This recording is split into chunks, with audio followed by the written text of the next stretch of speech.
माता की, भारत माता की, इनकलाब इनकलाब, वंदे वंदे, छत्रपती शिवाजी महाराज की, छत्रपती शिवाजी महाराज की, छत्रपती संभाजी महाराज की, छत्रपती संभाजी महाराज की, जय भवानी, जय भवानी।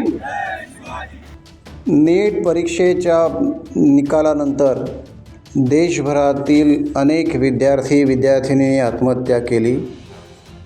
तसेच राजधानी दिल्लीमध्ये विद्यार्थ्यांनी छेडलेल्या आंदोलनादरम्यान लाठीमार झाला। या घटनेच्या पार्श्वभूमीवर आज आम्ही गुहागरकर यांच्या वतीने मृत झालेल्या विद्यार्थ्यांना भावपूर्ण श्रद्धांजली अर्पण करण्यात आली। तसेच विद्यार्थ्यांच्या लढ्याला अभिवादन करण्यासाठी आम्ही गुहागरकर या बॅनरखाली गुहागरमधील अनेक विद्यार्थी, पालक, नागरिक व सामाजिक संघटनांनी एकत्रित श्रद्धांजली कार्यक्रम केला। आज सोमवारी सकाळी गुहागर येथील छत्रपती शिवाजी महाराज चौक येथे आयोजित करण्यात आलेल्या या कार्यक्रमाला मोठी उपस्थिती लाभली। श्रद्धांजली कार्यक्रमासाठी सर्व गुहागर तालुकावासीय विद्यार्थी, पालक व संघटनांचे प्रतिनिधी उपस्थित होते। सर्वांनी उपस्थित राहून आपली एकजूट, आपली संवेदना, आपली जबाबदारी हाच खरा गुहागरचा अभिमान असल्याचे दाखवून दिले। अनेक मान्यवरांनी आपल्या भावना कठोरपणे यावेळी व्यक्त केल्या। तसेच शासनाने विद्यार्थ्यांच्या केलेल्या मागण्यांबद्दल शासनाचे आभार व्यक्त केले।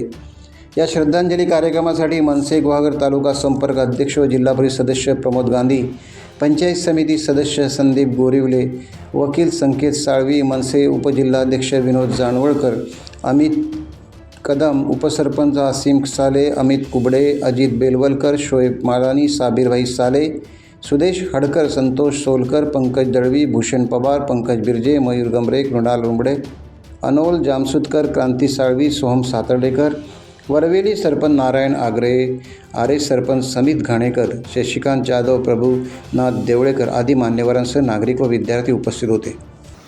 आज आपण इथे जमलोय कारण का आपल्या महाराष्ट्रातल्या नीटच्या पेपर फुटीमुळे कित्येक विद्यार्थ्यांनी आपल्या आत्महत्या केली। त्या निमित्ताने आपण इथे जमलो आहोत।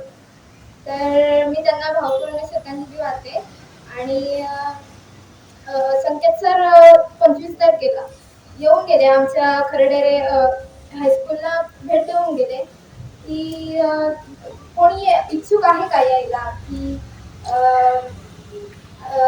या ठिकाणी भावपूर्ण श्रद्धांजली वाहणार आहोत। तर इच्छुक आहे का की हे जे झालंय ते जनता मंदिर हे जे झालंय जनता मंदिर ठिकाणी ते बरोबर आहे की चूक आहे।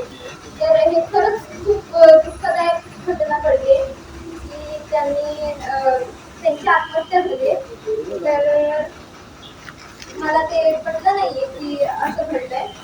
तर त्यांना भावपूर्ण श्रद्धांजली देते। आणि टाइम्स डिजिटलला लाईक करा, शेअर करा, सबस्क्राईब करा आणि बेल आयकॉन दाबायला विसरू नका। Times digital.